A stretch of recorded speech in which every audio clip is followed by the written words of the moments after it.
Good morning. Good morning. Good morning. Oh, there's Lunar. All right. Good morning. Good Hello. morning. And there's Gabriella. Good morning. All right. And Jocelyn. Good morning. Sydney. Good morning. Awesome. Awesome. I've now. Oh, and Effie, who I had the pleasure of. So now some of you I've actually had the pleasure of meeting in three dimensions, which is terrific. It's never too late. That's fantastic. Good morning, Melanie. Good morning, Mohammed. Good morning, Norma. All right, where are we? We'll start in a minute. I can't thank you all enough for making this pre-holiday time. Nadine, good morning. Teresa, good morning. Melanie, good morning. Christopher, morning. Effie for the double.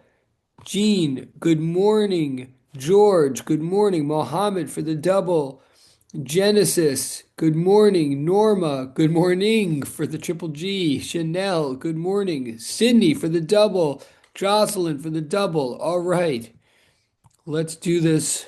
Who did I forget? Oh, and Nadine for the double. Okay, awesome. Let's get straight um, well, to this, which looks a little intimidating.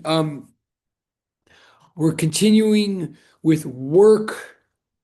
We're continuing with work. The punchline about, I mean, literally work. The punchline I want to get to is this thing right here on the board. Um, in order to get there, though, let me summarize and what we concluded at the end of Monday. What we concluded at the end of Monday is the following.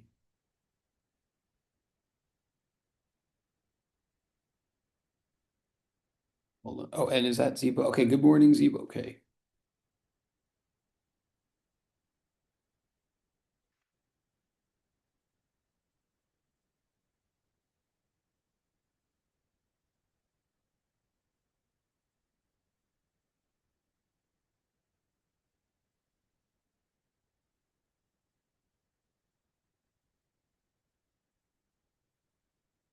Yeah, I'll get that in 1 second.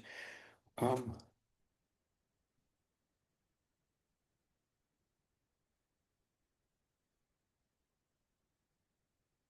okay. The summary of the first problem from homework, what is it? Homework 7 that we were going over yesterday. The homework we were going over, I mean, Monday, the homework we were going over was work done by non-constant forces. Wait, Rebecca's here. Okay. The homework was work done by non-constant forces. I want to get to, I mean, excuse me. The homework we were talking about was work done by constant forces. Oh, thank you, Sydney. Homework 8. Okay. That was work done by constant forces. I know we only just did one of the problems. We're going to keep talking about it, at least conceptually, or what I want to get to today is work done by non-constant forces. The big takeaway from, well, the first big takeaway is that work is what we call a dot product, right? It is the scalar product of two vectors. The way that you can multiply two vectors together and yet produce a scalar is if you just multiply their parallel components. If you only multiply the components of the two vectors that are actually lined up, then you're treating the two vectors as though they're numbers on the number line, and you're just getting a raw number as a result. The way to do that One way to do that is to take the magnitude of one vector, multiply it by the magnitude of the other vector, and then multiply by the cosine of the angle between them, right? That was like the first part of class Monday is I'm just going to write it on the board right here. The first part of the class was just saying this. If you're doing a little bit of work, then it's a force vector dotted with a little displacement vector. And to do the dot product, what you do is multiply the magnitudes of the vectors times the cosine of the acute angle between them. Cosine, because cosine measures parallelism. Sine of 0 is 0, but cosine of 0 is 1, right? So that's like, so That was our big first point. Then we applied that to an example where the force doing work on an object was gravity. And the big takeaway, I mean, the big takeaway is what's written on the board right here, that the work, so this is what I want to like dwell on for a moment. We looked at a block on an inclined plane. The block was not traveling in a purely vertical direction. It was traveling on a slant. We wanted to know the work done by gravity on this block as it traveled on a slant. The whole definition of work says that you only care about the component of force that is lined up with the actual displacement. Or equivalently, you only care about the component of displacement that's lined up with the entire vector of force, right? We're trying to produce a number that gets rid of any kind of directional misalignment or difference in directions. So we did a bunch of math on Monday, but what we ended up in effect saying was, okay, the only component, if this block is traveling on a slant, the only component of gravity that's actually acting on the slant is the mg sine theta component. So we multiplied mg sine theta by that entire displacement on the slant. We didn't know that displacement, so we had to do trig to find out that displacement. We found out that the displacement is the height drop divided by the sine of theta. So the sines canceled out. And we ended up with this sort of surprisingly simple thing written here on the board, that the work done by gravity as it takes the mass along a slant, along an inclined plane, is simply mg, the force of gravity, times h, the height. Like what I'm trying to say is, after all this work with angles and trig and everything, all the angles dropped out. And we were left with just this simple expression, MGH. What, like, oh, sorry, the lighting is really strange. I realize. Sorry. Um, um, how could the answer be that simple? Or what does it mean that it's that simple? What it means is, even though the calculation we were doing took the component of force that was lying along the slant, and we multiplied that by the slant itself. If we had stepped back, we could have thought of it the equivalent way. We could have said, oh, wait a minute. The force is directly down. Gravity is pointing in a purely vertical direction. So we could just take the component of displacement and multiply that by the purely vertical force of gravity. The component of displacement that is purely vertical is simply h. I mean, is h, simply the height that the block fell. Like, when I say height, I really mean height. I don't mean the path that it took. I mean the altitude drop. So so what this means is we could do this every time. No matter what I'm saying is,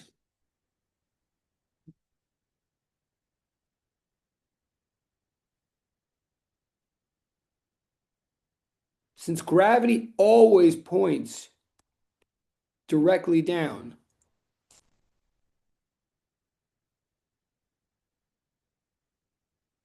the work done by gravity is what I'm now going to call path independent. Gravity does not care what path an object takes to get from point A to point B. It doesn't matter how you get from point A to point B. All that matters is the difference in height between point A and point B, because that's the only axis that gravity is ever acting on. And the concept of work says that you only multiply vector components that are lying along the same axis. Um, so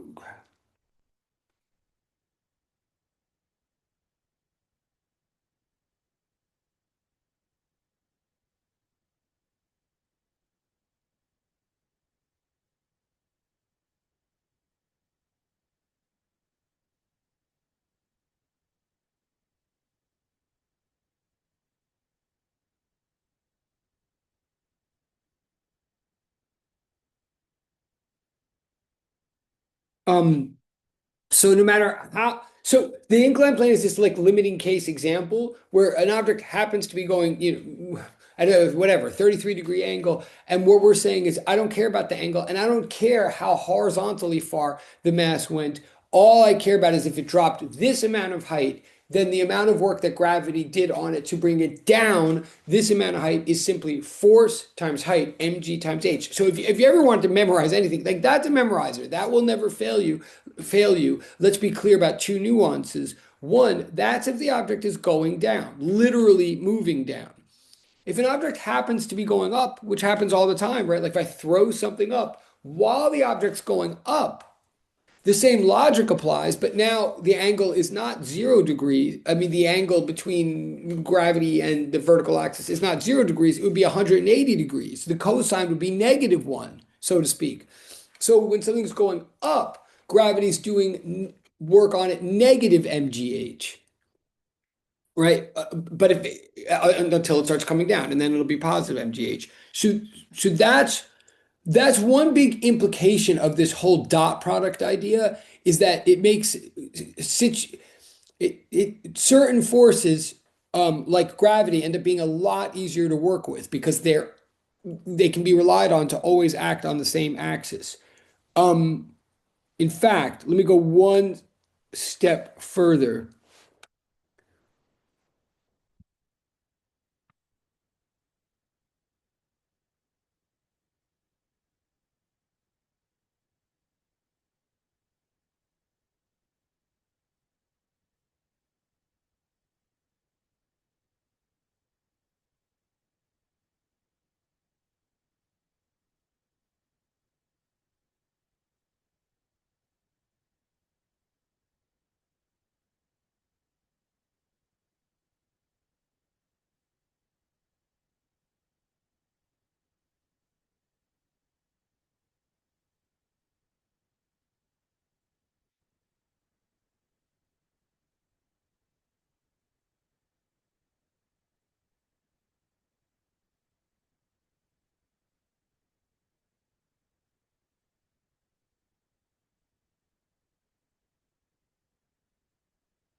Okay, I'm going to take this one step further and then I'm going to move on. The gravity's path independent. It doesn't matter how it gets from here to here. Literally. So I'm really trying to say, and I want to make this clear, I'm saying even if you walk around a circular staircase or some crazy corkscrew thing or a whole bunch of ramps to get from one place to another, the total work that gravity will do on you throughout that whole journey will only take into account how much height you went down. And in other words, gravity will do the same amount of work on you as it would on something or someone that just fell straight down. The work done by gravity doesn't care about the path, it just cares about the initial and final heights. What that means then, if you take it one step farther in your mind, that means that around any closed path, around any round trip, like if you end up where you started, it doesn't matter what type of trip, how elaborate the trip was. If you end up where you started, then you haven't changed your height at all. Your net, like you haven't changed your height at all, and therefore the total work done by gravity on you would be zero. Like if you went on a roller coaster, you went up in some elaborate way and then you come down in some elaborate way and you end up where you started, then for the entire journey, the work done by you, excuse me, the work done on you by gravity would be zero. Any force that does that, any force that does a total amount of zero work for any closed path, if you return to where you start, if the total amount of work for a closed path is zero, we call that force a conservative force. It's conserving, meaning it's doing positive work on you for some part of the journey, but then it's doing an exact amount of negative work on you for the rest of the journey. So whatever it's sort of giving to you, it's taking back, or vice versa. Whatever it takes away from you, it gives back. It conserves. It conserves. Now, I'm just looking at the chat. Okay.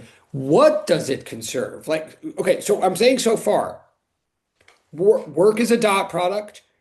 Because work is a dot product, the work done by gravity is path independent. Because the work done by gravity is path independent, we realize that it will always do zero amount of work over a closed path. So we call it conservative, implying that it's conserving something. It's holding something constant. Well, the question is, what is it holding constant? And here's the answer. So again, by the way, all of this is in I'm just lecturing now. Okay. I know it's like right before vacation. This is either good or bad for everybody. But this is all in the context of homework 8. Thank you, Sydney, and homework 7. But I'm right now, I'm just lecturing. I'm not applying this. It's all motivated from that first problem we just went over yesterday. But right now, I'm literally just saying general concepts that you need for good or for bad. Um, so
okay.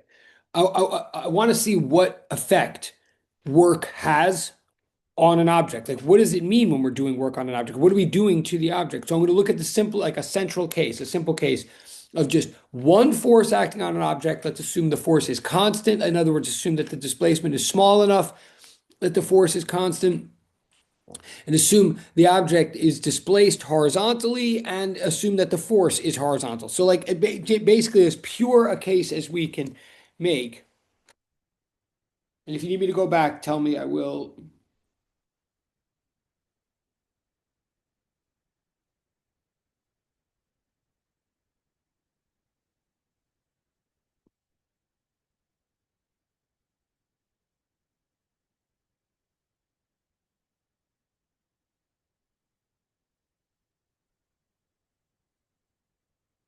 Okay, so we're assuming one force acting on an object, pushing it through a displacement delta x, right? So we know that the work, the work is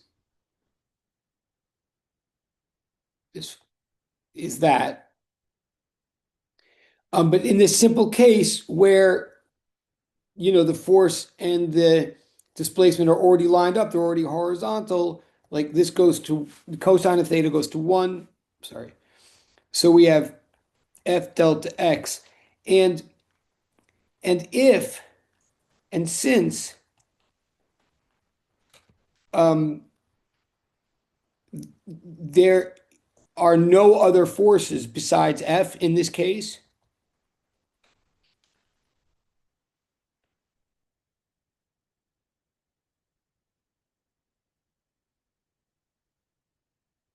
then F is the net force, right? If in this case, if the only force acting on the object is what we're calling F, then F is the net force. So, so we can say, like, so we know that F net equals MA. So here we could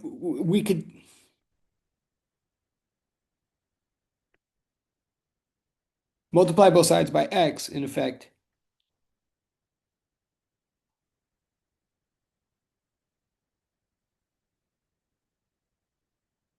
We could say that the net work done on the object is this net force times the displacement, right? And F net equals ma. So it's the mass times the acceleration times the displacement. I'm just going to the, tell me again if you want me to go back. I'm looking at the chat. Tell me if you need me to go back.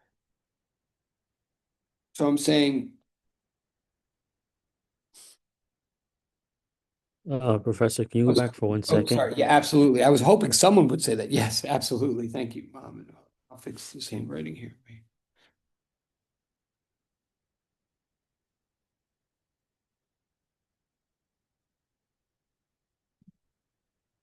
Okay, tell me when you,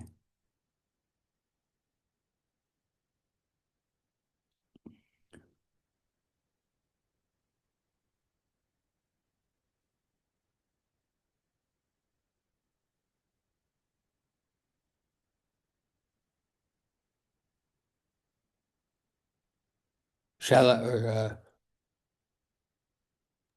Yeah, I'm good. okay, thank you. No, and I'm sure you're not the only one. Thank you. That's okay. So now I'm just going to recopy. So we have,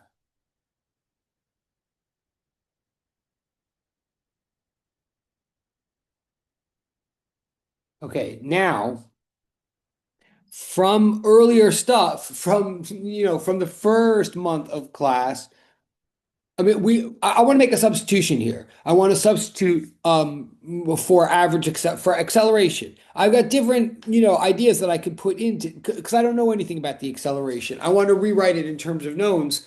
Um, we know the definition of average acceleration is a bar is change in displacement per time. In other words, a bar equals v minus v naught over t. But we're talking about work here. Work is all about force through a space. Our whole focus in this topic is like what impact force is having through space, through displacement. We're not focusing on time. So I'm going to choose to substitute for one of the equations, the one equation we had from earlier on, that makes no reference to time at all. Like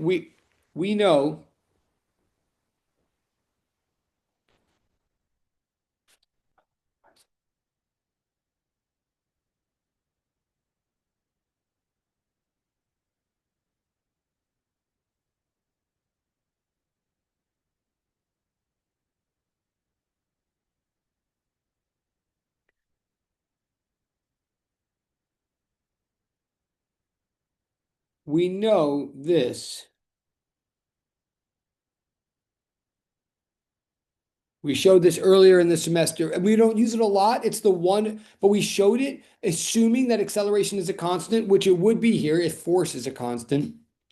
Um, we showed it was the one statement could be made about acceleration when you don't know anything about the time and you're not solving for anything with the time. That was the purpose of this one result that we got. So I'm going to use it. Now I'm going to say this is the no time reference. So we're going to sub in.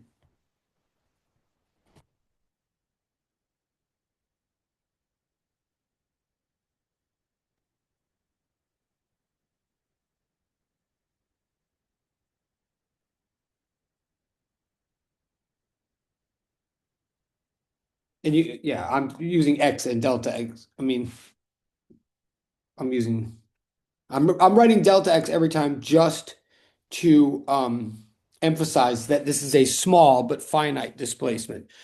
So I just substituted in. Okay, now I'm going to just I know this room is weird. The lighting is weird. Sorry, I'm not in my normal place. So I'm just going to distribute the M basically and just rewrite this algebraic. Um, but notice the delta X's cancel out on that side. They still stay on the left side. The left side is an expression for work.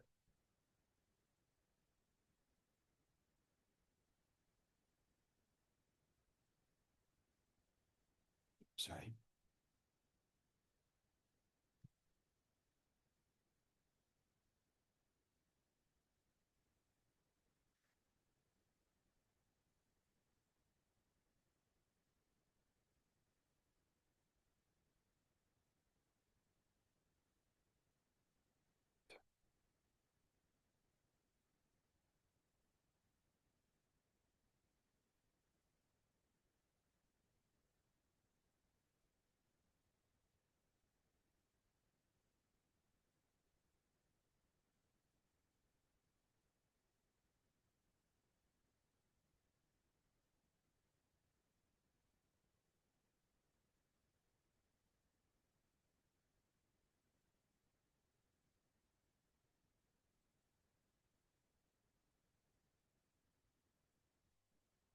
Okay, we just got a result here that might not be immediately, it might not be clear that it's a result, and it might not be clear what this result means, but it is a result. I'm gonna explain.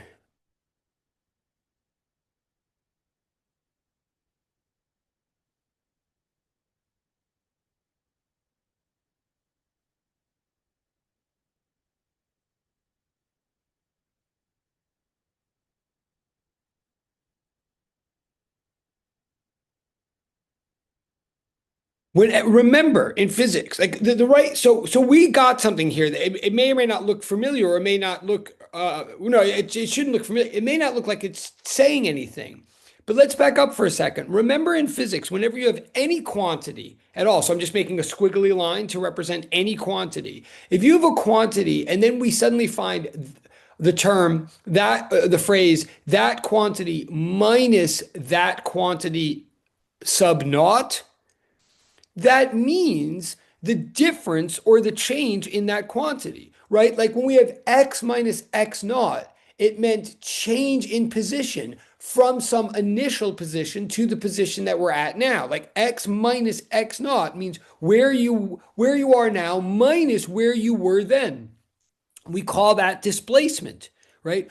Or v minus v naught over t is change in instant velocity per time. We call that whole package acceleration, average acceleration, right? Like when I'm just trying to say, whenever you have a quantity but you compare the quantity now to the initial value of that quantity, you're talking about a change in that quantity. And there's often like some kind of important word for that change. Well, that's what's happening here. Evidently, when the net work that is done on an object changes the 1/2 mv squared of that object. Like, right? I mean, like it.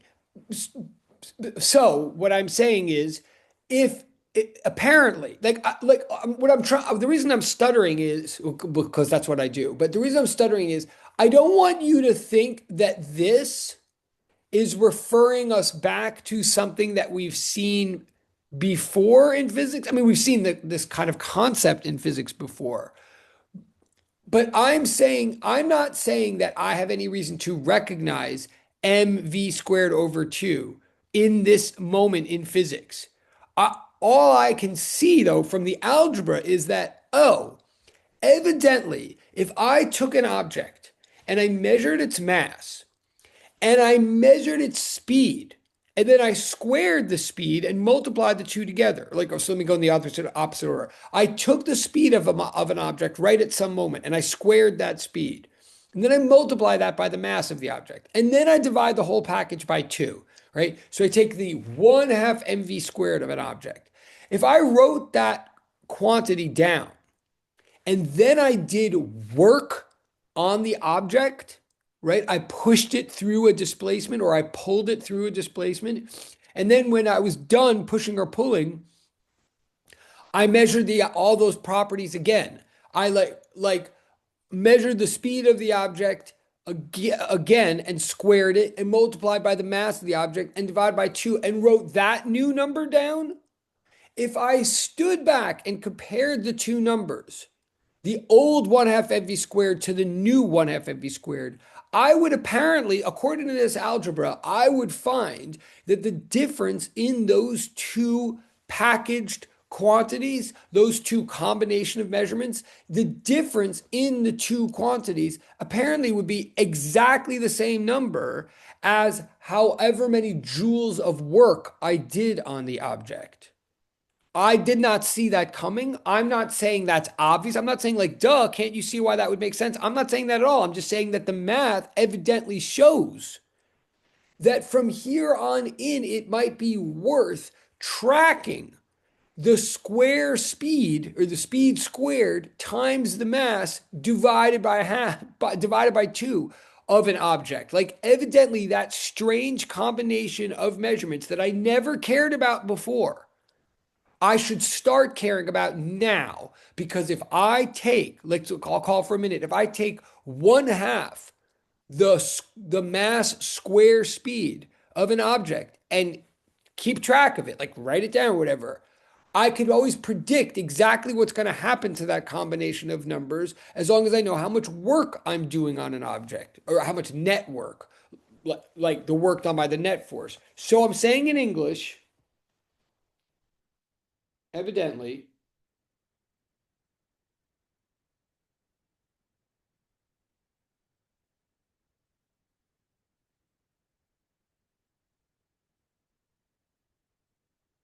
the net amount of work done on an object,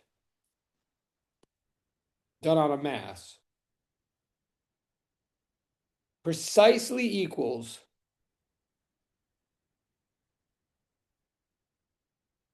the change in half mass square speed of that object. I'm being a little ridiculous. I mean, this is all true. This is not a joke. But I'm saying it in a very cumbersome way for the moment to emphasize that this is a discovery. I want to make clear that for this reason, because when you do work on an object, what you change is its half mass square speed. For that reason, we start paying attention to the half mass square speed combination of measurements of objects like that they become that combination becomes important now because it's a quantity that seems to be affected directly and precisely and predictably by the act of doing work. So therefore, because this language is so cumbersome, because it'd be so annoying for the rest of our lives to be like, what's the half mass square speed of that object? We give that combination of quantities a name. And you all know the name. You just might not have known like that this is like where we started caring about the name or what we call that. So from here on,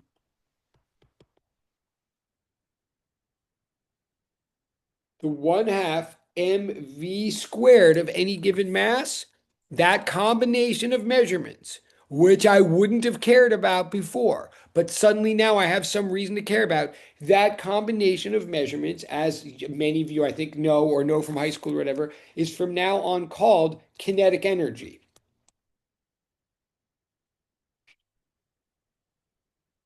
Okay, that's just that. Okay, um, and so from now on, the way I think of work is this way.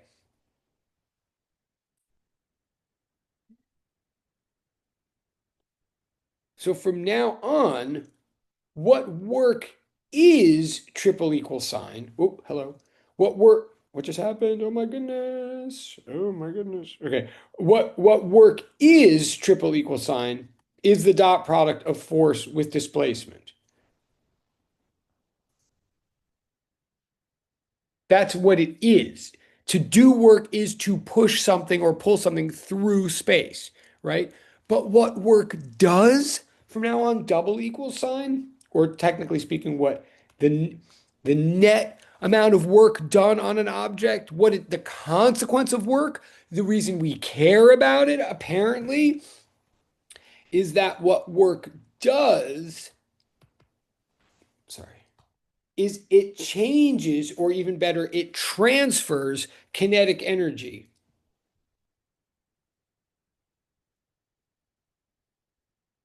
I'm saying in English. Oh, wait, Professor, can you repeat that again? What Oh, work is and yes, what I work does? thank you for that's total points right there. Yes, I could definitely repeat that. And then I'm going to say it a different way.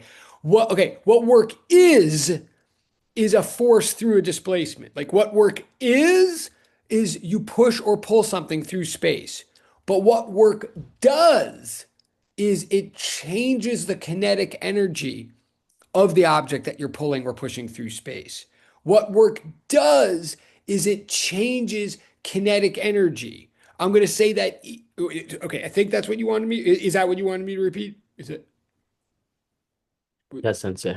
Okay, thanks. Okay. So now, and thank you, because yeah, this is really important. It's an important new statement, and it's also a really important distinction. I mean, this is one of the reasons I care so much about triple equal signs versus double equal signs. Like, I mean, because otherwise people will think like, wait, we have two different equations for the same thing. I never know which equation to use when. Like, I'm trying to say, no, one is the meaning of the term, and the other is the consequence of the term.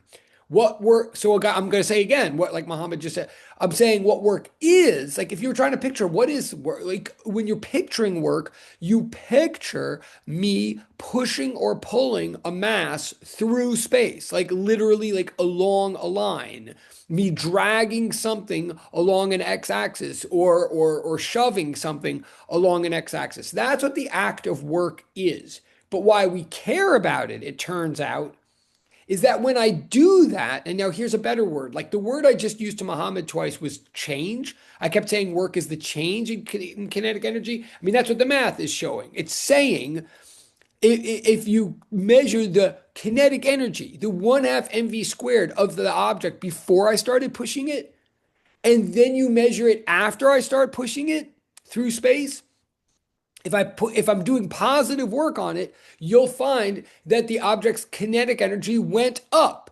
by exactly the number of joules of work that I was doing on the object. Like that's what we're saying is by doing work on an object, by doing positive net work on an object, you give it kinetic energy, you give it more 1/2 mv squared. You do work in joules and you give energy in joules. Like, so I'm going to use a better word now. What I'm really trying to say is that net work, to do work on an object, what it is, like what it does, network is, oh, sorry, network transfers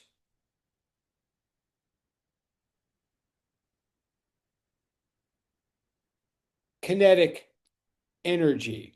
The So when you're picturing work, you're pushing or pulling something through space.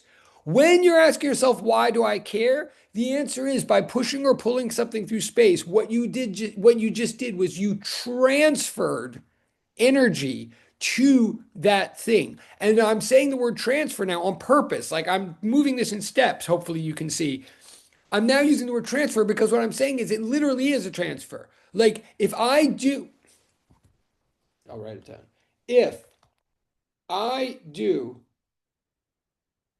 if I do 5 joules of positive work on a mass, then the kinetic energy of that mass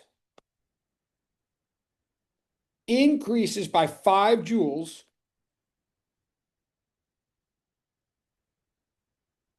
and my kinetic energy decreases by 5 joules. It's literally a transfer.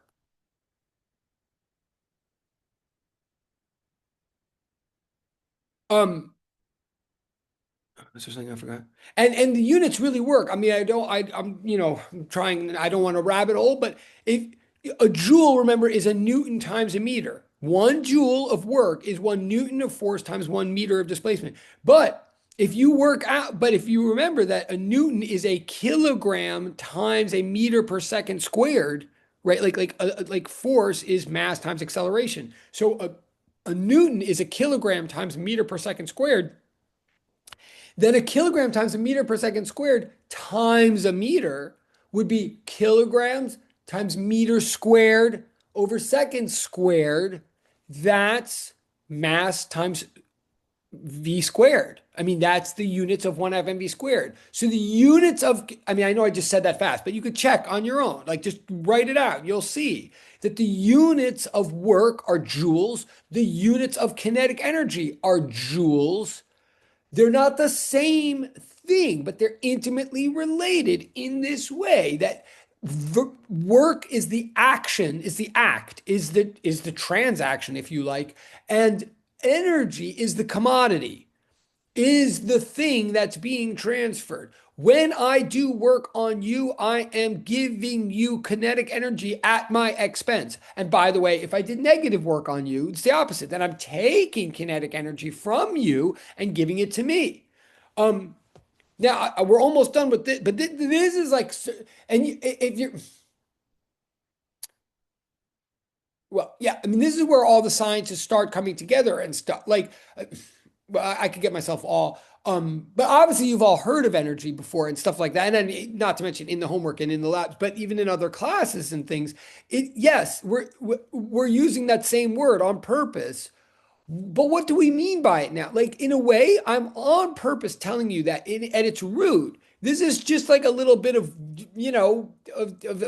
turning the mathematical crank. It's just like a computation thing where all of a sudden we realize that we should start caring about 1 FMV squared. So we give it a name, and we give it a fancy sounding name. But because it ends up taking on a real big importance in the way that we look at the world, like specifically what I'm saying is this.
Okay, what I just wrote here, I'm going to explain.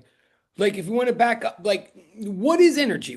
I mean, energy can seem very abstract. It is abstract because energy is not a thing. And we're going to talk about this a lot in Physics 204. Energy is not a thingy thing. Energy is not, at least at this stage of the game, is not mass or tangible or countable. It's not an object. It's not material entity. What energy is an ability, a capacity. More specifically, energy is the ability to cause change. I mean, that's really at its root what it is. A little bit more specifically, energy is the ability to cause a change in another system. Energy is the ability to change. The energy is the ability of one system to change a property of another system. The way you have that ability is by interacting with another system. So, in broad terms, energy is the ability of one system to interact with another system and change something about that other system. That's what it is in broad terms. More specifically, kinetic, and I can go back in a second if you want. Kinetic energy, well, kinetic means motion, right? So, kinetic energy is the ability of one system to move another system.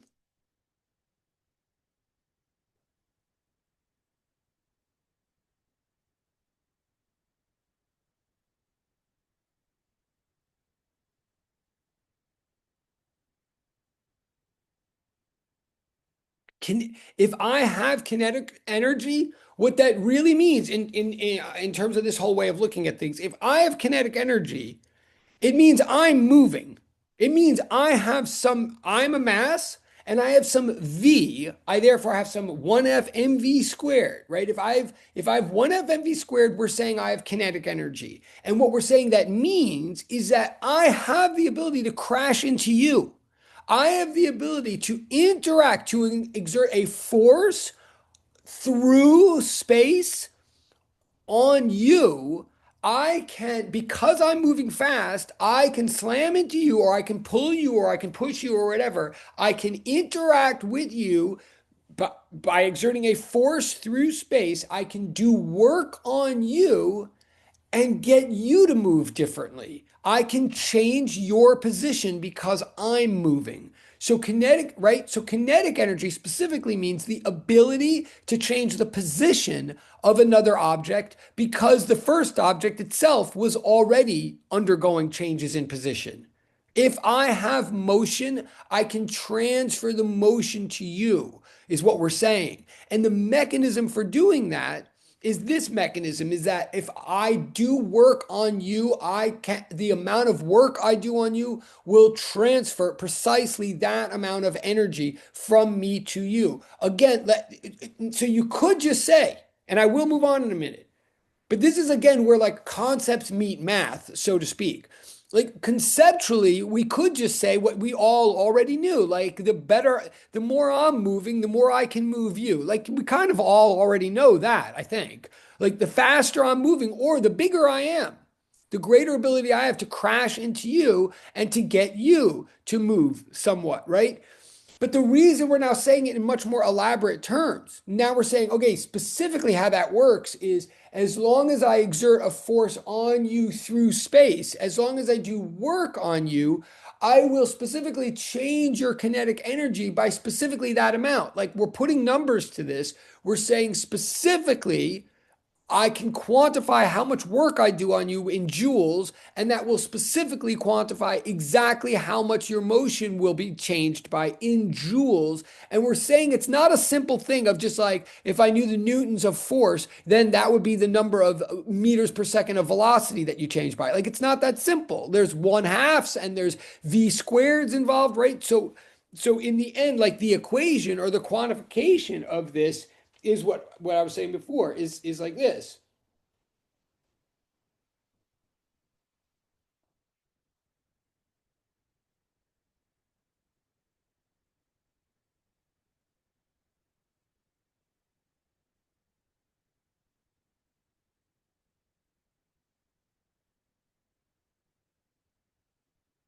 This is what I'm saying, right? This is the way the numbers work. Is the amount of force dotted with displacement that I perform on you will be the precise amount of kinetic energy that I will change in you. So it doesn't mean, so another case I want to make clear, it doesn't mean that when I interact with you, I lose all of my energy necessarily. And it doesn't mean that if you weren't moving now, you're going to be moving infinitely. Like it doesn't have to be extreme cases, but it means whatever joules of work I do on you, that will show up in you as joules of increased kinetic energy. If I do positive work, and if I do negative, then I take it away from you. So in the end, I'm looking at the time. And if we don't get to that other thing I said on the front page today, I mean, that's okay. Um, so I'm saying in the end, oh yeah, energy, well, specifically kinetic energy, sorry. Kinetic energy, which is always 1/2 mv squared, is the ability to do work. So, oh yeah, so I'm sorry. So I didn't say that before. So the summary of all this is really if you're starting to get used to what work is, if work is force through a displacement, then energy is the ability to do that. The more 1/2 mv squared you have, the more you can do work on some other object. And then what is work? Work is the transfer of energy. Technically, net work is the transfer of energy.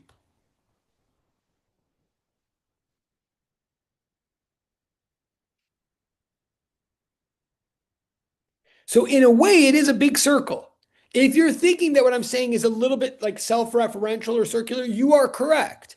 Like you are hearing me. I am, and I'm going to just say it one more time and then I'm going to move on. I'm saying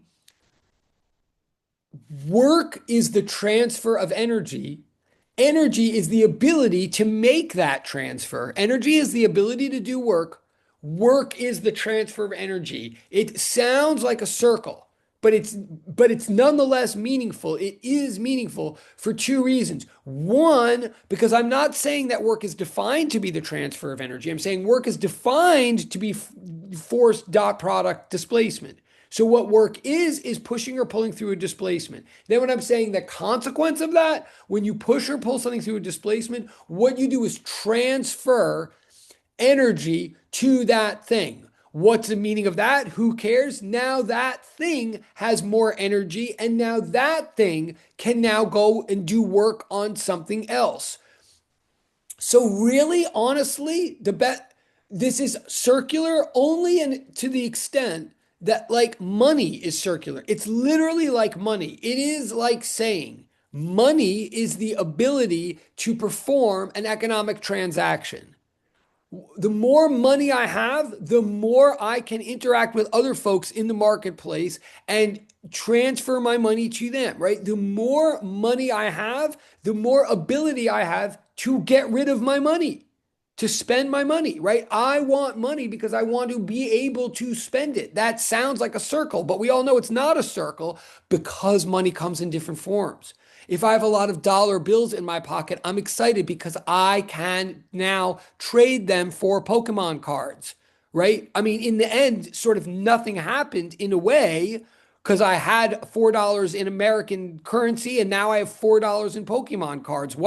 But the fact that it took on a different form, I didn't want one form, but I wanted the other form. And so did the other person in the transaction. That's what made the whole thing worth it, right? And that's the deal with energy. Energy is this commodity that we pass around, that physical, non-thinking objects pass around in the world.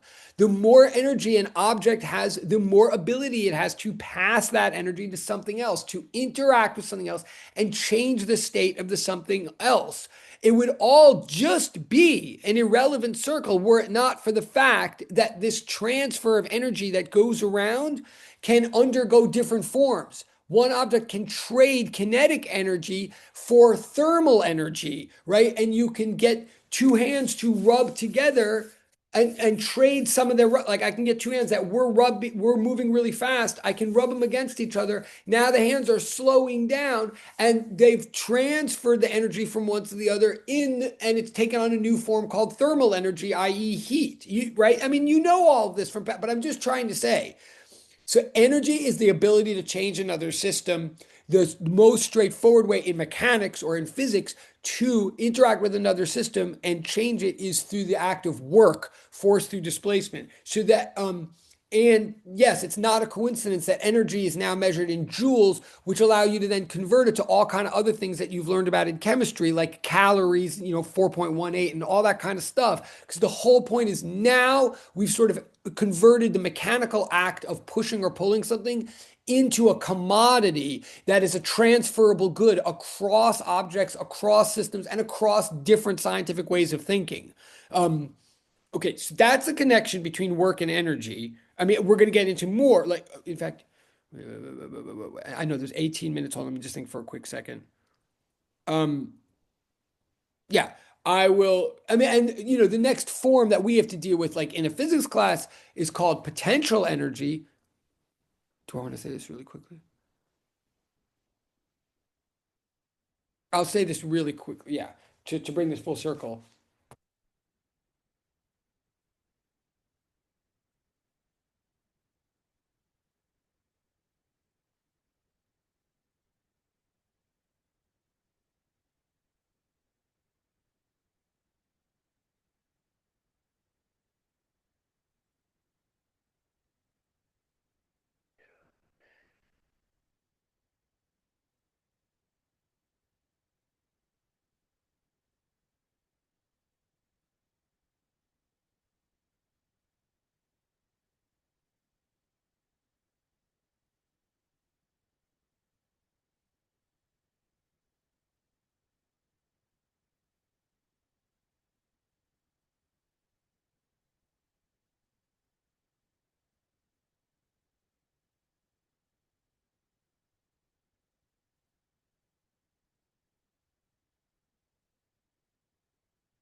Okay, I'm saying that energy can be converted from one form to another, and that's part of the utility of it. Well, yes, let's bring this back, to what we were saying before about gravity. Some forces, like gravity, are conservative forces. We know that as long as the object ends up back where it started, then the net work done on the object was zero. Well, if now, remember I said like that means gravity was conservative. It was conserving something. And then I said, like, what is it conserving? Well, according to this analysis, what gravity is conserving is energy. That is, if I throw,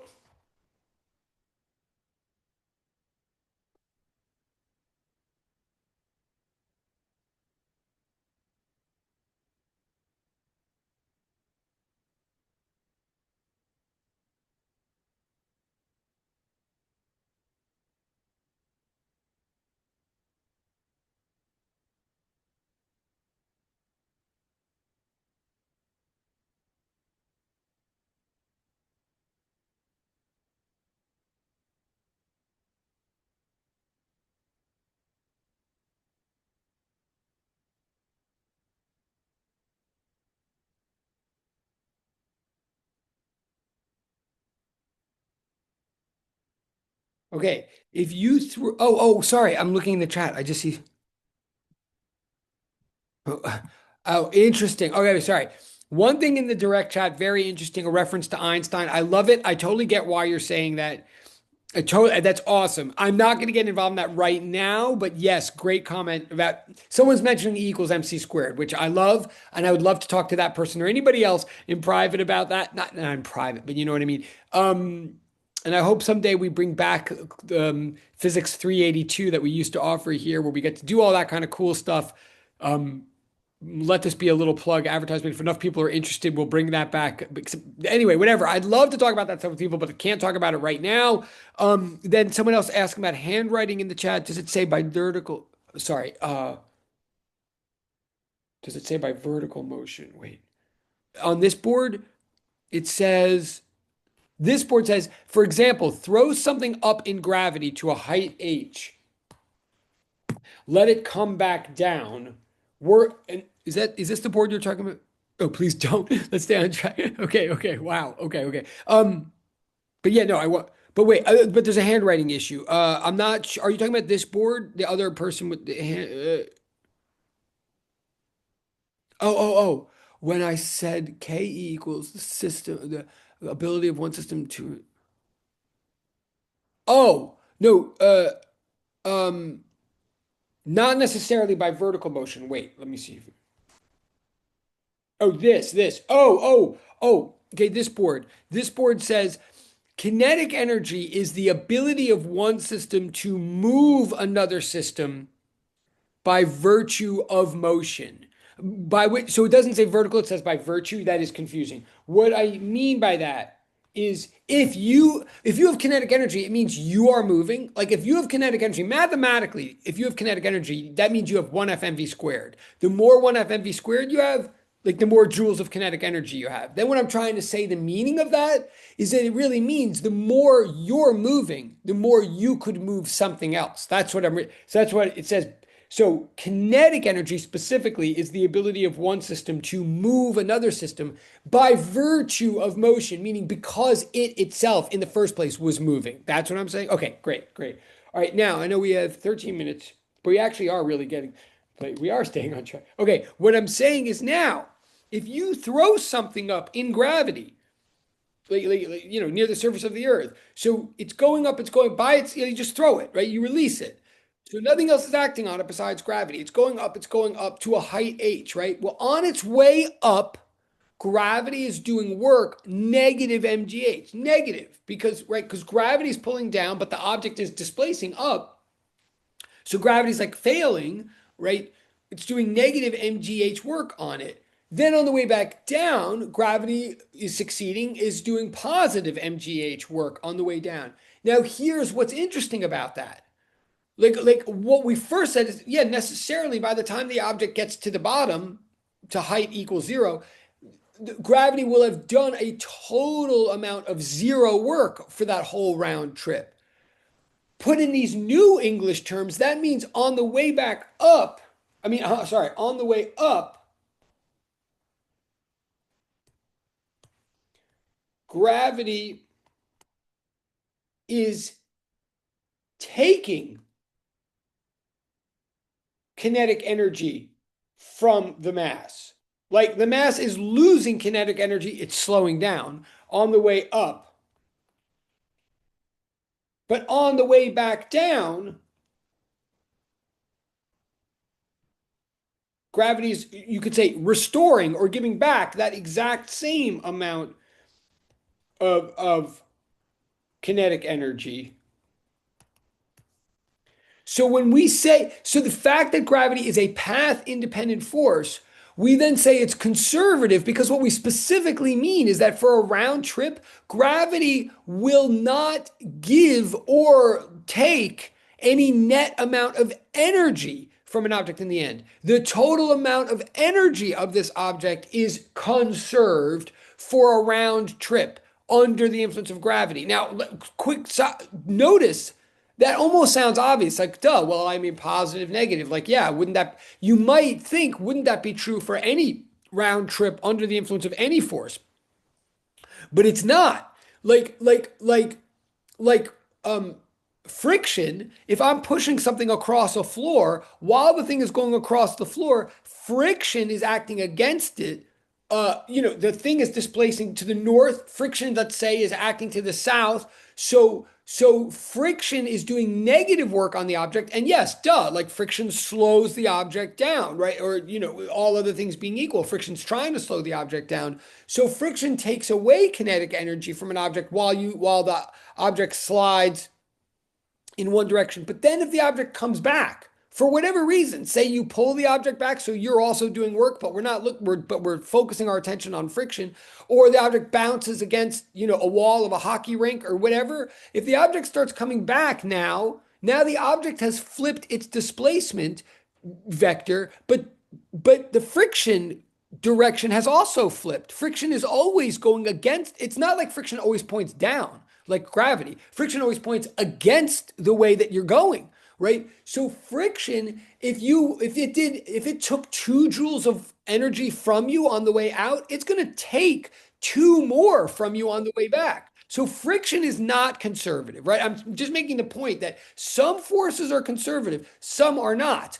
Gravity is conservative. What that really means is for an entire round trip, you don't get any bonus kinetic energy from gravity, nor do you lose any energy from gravity. But then that means, and this is where we're gonna, we're almost done. I know there's a, what that means is, therefore, we can save computation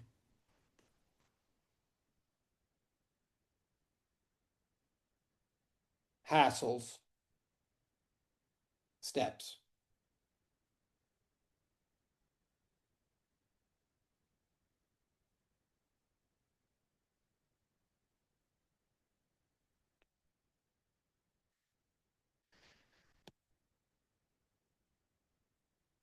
From now on, under gravity or under the presence of any conservative force, we can treat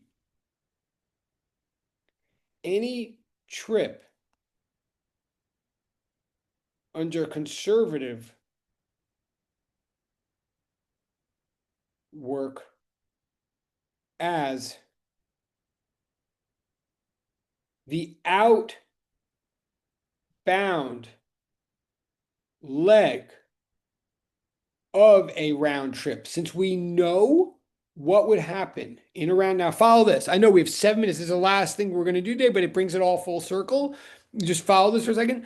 I'm saying if I throw something up in gravity, I know what gravity is going to do if the thing came back down. Gravity will do the mirror image of what, because gravity is conservative, because it's path independent. If I throw something up to a height h, and I know it's, gravity's doing negative mgh work on the way up. I know in advance that gravity is going to do back positive mgh work on the thing to bring it back. So if I throw something up or bring something up to a height h, if I'm holding something up at height h, I can say, I can treat it as the outward leg of what eventually would be a completely predictable round trip.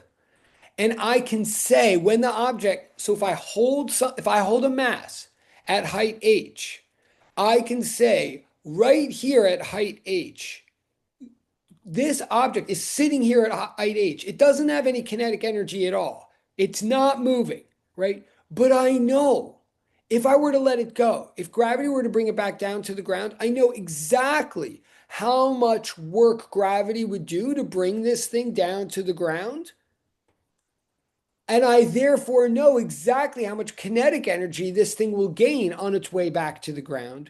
So I know if there is something on the ground, I totally know in advance how much work this object could do on something on the ground. I know what kind of effect this system would have on some other system on the ground, right? So even though this object, this mass, is sitting still at a height h, even though it has no kinetic energy, I know really that it does have an ability to do work. It does have an ability, even though it's not moving. It has an ability to do work because all I have to do is let it go and complete its gravitational round trip. So I can say, and you know where I'm going with this, under a conservative force, I can say, when only conservative forces are doing work,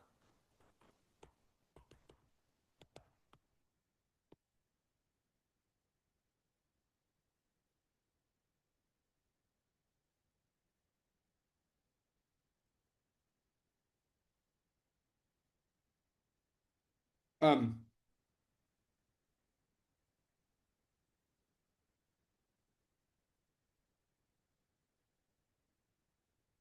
we can say that the mass stores energy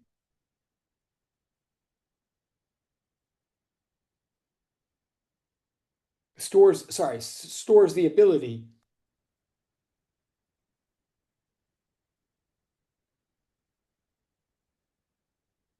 as potential energy.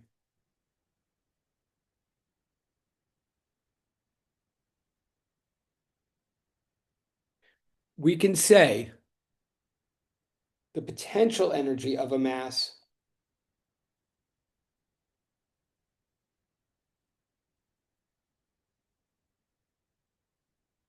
the potential energy of a mass is the work that the conservative force will do, ultimately will do to complete a round trip, i.e., in the case of gravity, or e.g., in the case of gravity. This is where we're going to end. I am watching the clock. Okay, yeah.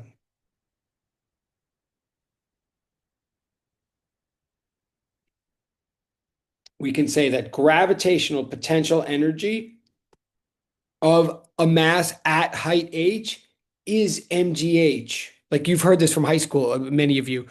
I'm saying that why you've ever, oh, sorry. Okay. Thank you, direct type person. Okay. And we're just about done. I'm saying if the work that gravity is going to do to bring up object down from height h to zero is going to be mgh, from now on, we can also call that the gravitational potential energy of the mass. I'm saying from now on, like potential energy is the ability to do work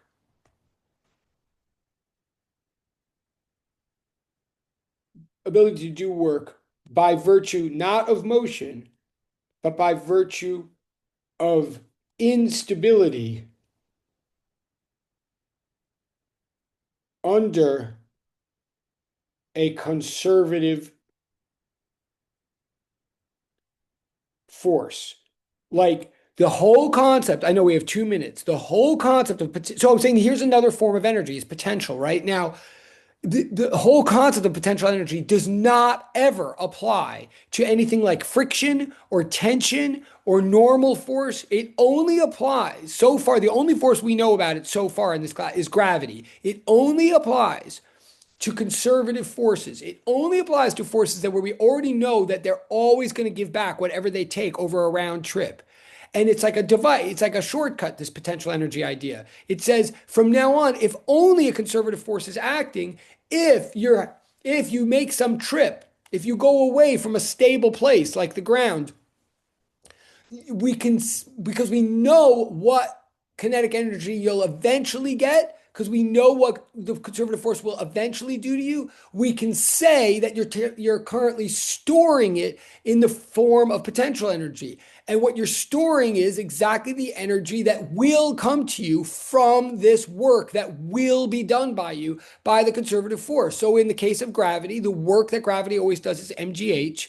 Therefore, the potential energy of an object just sitting at height h, even though it's not moving, its potential energy is mgh. When it comes to gravity.